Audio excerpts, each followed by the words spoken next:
Hello friends, neighbors, and fellow VEDSies. So as you are no doubt aware at this point, I love theater, specifically musical theater. But theater shows are a little bit harder to actually go and see than, say, reading a book or watching a movie, because you have to be able to find a particular live performance in your area that you can afford. And so in lieu of that, we get cast recordings and we listen to songs from musicals and we read up on them and we study them and we buy books all about them and all that sort of thing.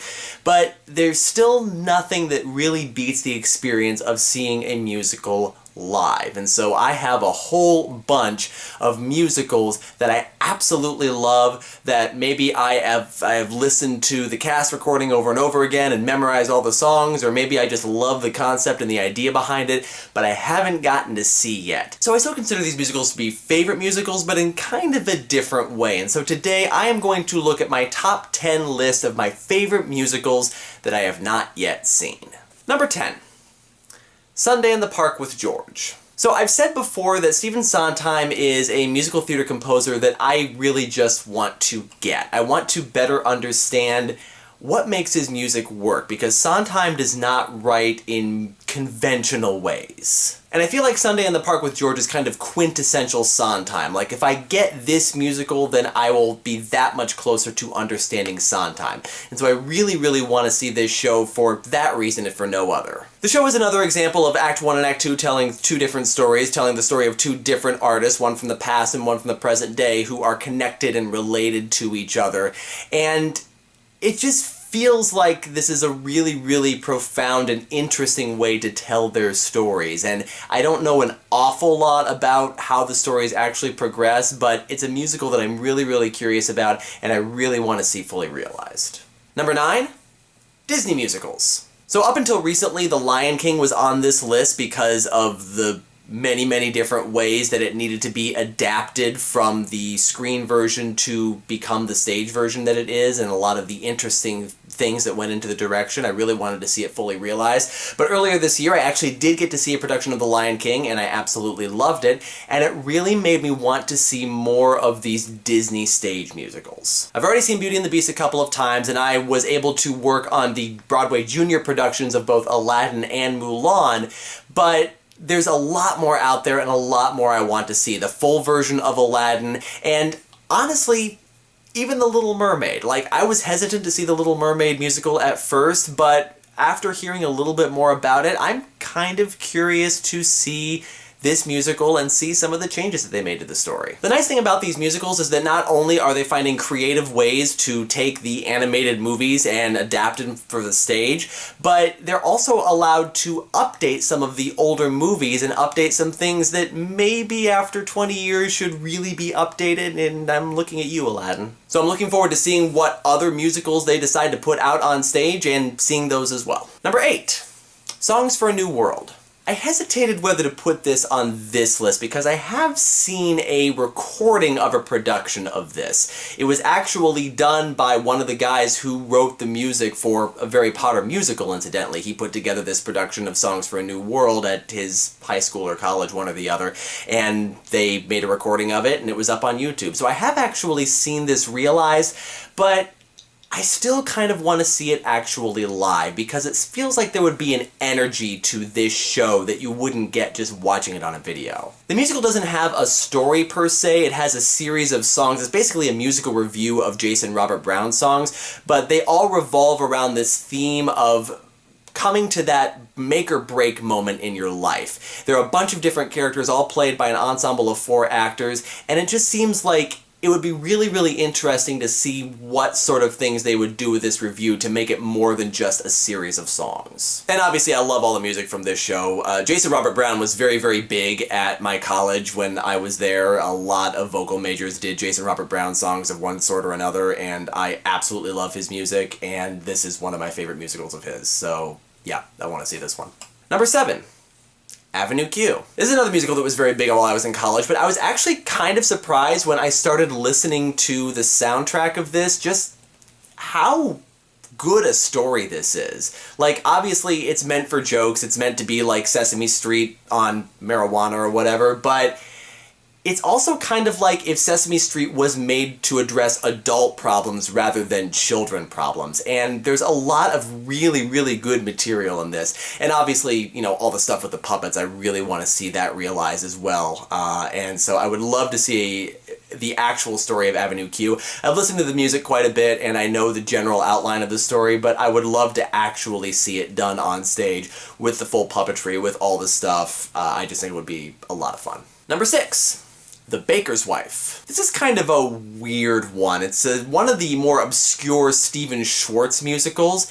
It's based on a stage play about a baker who marries this much, much younger woman who eventually runs off after this other man, and just kind of how he deals with that, which doesn't seem like it would be good material for a musical, but if the music is any indication, it works. The music is incredibly good, and I love the way that the characters interact with each other and all the different colorful characters in the town, kind of the minor characters in this town, and how they interact, and just kind of how the theme of people kind of getting into each other's business really evolves from this story.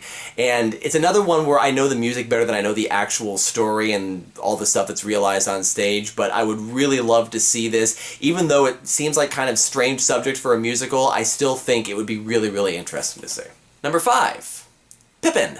Okay, this is a weird one. This is a really weird kind of meta sort of musical that really plays around with surreality. The show is ostensibly about the son of Charlemagne named Pippin, and kind of how he's going through essentially a quarter-life crisis. He's trying to figure out who he wants to be in the world, and he tries a bunch of different things. He tries being a soldier, he tries being the king, he tries being a farmer, he tries all these different things, and none of it really works out, and it kind of goes to this really, really weird sort of surreal place. And I love the music, obviously, because it's Stephen Schwartz, but I also love all the conceptual things that I've heard about this show, like the various things that they do to kind of tell this story. It's another one of those shows where there's a narrator on stage who actually interacts with the characters, and I always think that's really cool. So yeah, it's kind of along the lines of Sunday in the Park with George, where I kind of want to understand what this musical is all about, so I would really love to see this one. Number 4. Title of show. This is probably the show on this list that I'm the least familiar with. I have a general understanding of the structure and the story, and I know a couple of the songs, but I haven't like sat down and listened to the cast recording of this one. But at one point, I was asked to maybe be musical director for this, and I wasn't able to do it because of time commitments, but I did look into the musical and look into kind of what the music was like and what it was all about, and it was really, really fascinating to me. The show is basically a meta explosion. It's a story of a couple of guys who are writing the very musical that you're watching. It's about as meta as it can get. It's kind of like when you're writing that story where you don't know what story you want to write, and so you just end up writing the story that you're writing. It's been done a whole bunch, a lot of it by me. But it just feels like it'd be really, really interesting to see it realized on stage, because you would get to see the musical taking shape even as these two guys are writing it. And I would love to see like how they stage certain things. I would love to get to know the music a lot better and the characters a lot better. I just think this musical will be a lot of fun. Number 3. Assassins. Okay, you might not know this about me, but I am a huge president geek. Like, ever since I was a little kid, I memorized the order of the presidents and facts about the presidents, and I'm so really, really interested. I actually have a whole shelf on this bookshelf back here that's devoted just to the books that I have about presidents. I love presidential trivia and learning facts about the presidents, and so a musical about presidential assassins is right in my wheelhouse. And it's another Sondheim musical, which means it's going to be pretty surreal, and this one really is. It doesn't tell the story in kind of in a linear sense or a conventional sense. It's more like a character study of all these different people who have at one time or another tried to kill a president, or in some cases a presidential candidate. And this is another one that I'm not super familiar with the music or the actual like storyline or anything like that, but from what I've read, it seems like it would be just really, really fascinating to watch and listen to the music and just kind of take in everything that this musical is saying. Like, you wouldn't think that a musical about presidential assassins would work, but from all indications it really does. Number 2. the last 5 years. This is one of those musicals where you basically get the entire story just listening to the cast recording, because it basically is the story. It's just music. There's not a whole lot of dialogue in between. The thing I want to see with this musical is the staging of it, the kind of back and forth between the two characters, because the whole point of this musical is it's the story of this relationship, but from the woman's point of view, it's told from the end of the relationship going back to the beginning, and from the man's point of view, it's told from the beginning of the relationship going to the end, and they kind of cross paths at their wedding. And the whole idea behind doing it like that is that these two people in this relationship never really connected or really effectively communicated with each other except for that day of their wedding. And I would just love to see how that is staged, how all the songs play off of each other, whatever other little snippets of dialogue there are in the middle, and to just kind of feel the energy of that particular show and everything that goes into creating that relationship. And my number one favorite musical that I have not yet seen? Hamilton. I mean, yeah. Just in case there is anybody watching who is not familiar with Hamilton and doesn't understand why I want to see this musical so badly, it's the story of Alexander Hamilton told through rap.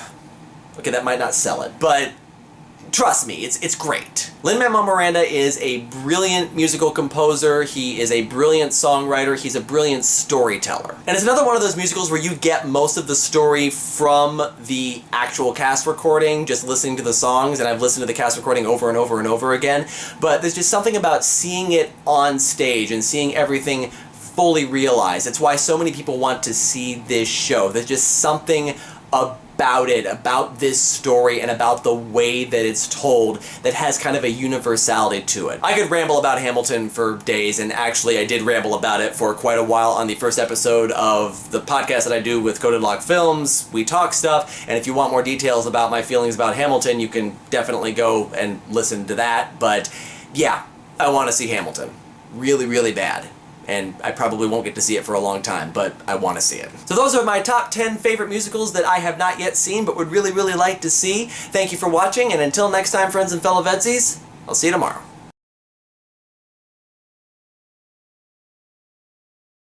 It just isn't the point. I agree. You do? Yes. Alright. But it can function as that kind of story. But those stories are a dime a dozen, whereas this one is unique. Hey, sorry to interrupt, but, have you seen today's video? No, what is it? Well, Deus did a top 10 list of musicals we haven't seen. You know, the ones that we want to see. Oh, that's a good idea. Yeah, it is, but, doesn't it seem a little weird? What do you mean? That Deus is the one to do a theater list. I mean, shouldn't we have a theater reviewing persona? I mean, original Matt was pretty into theater. Theater productions are visual, though, right? Wouldn't that just make them my thing? I suppose. Hey, Deus, come in for a minute. Top 10 favorite musicals that you haven't seen? No one else was doing it. Uh-huh. Where'd you get the idea? E.T. gave it to me. Who's surprised? Anyone? Anyone at all? Hatter, come on, leave him alone. There are all sorts of genres of storytelling that we don't have personas to fill. He's just filling a need like he always does, right? Right. Yeah. Speaking of genres that we don't have a persona for, any closer to figuring out who that disembodied voice was from yesterday's video? No idea. The only time I could find that there's ever been a disembodied voice is when I'm doing a voiceover or correcting a mistake. And there were the mystical voices from the Lord of the Rings review, but it's definitely not them. And it wasn't just you filling another need? No. Keep working on it. I don't like new personas showing up and us not knowing who they are. That's how we got into this mess in the first place. Let's just try to get through the last week of VEDS without any more weird stuff happening, alright? I've been thinking, maybe it's time for me to release the video of the incident. It's time for people to know what really happened. Alright. Hey, what were you guys talking about earlier? Just chatting.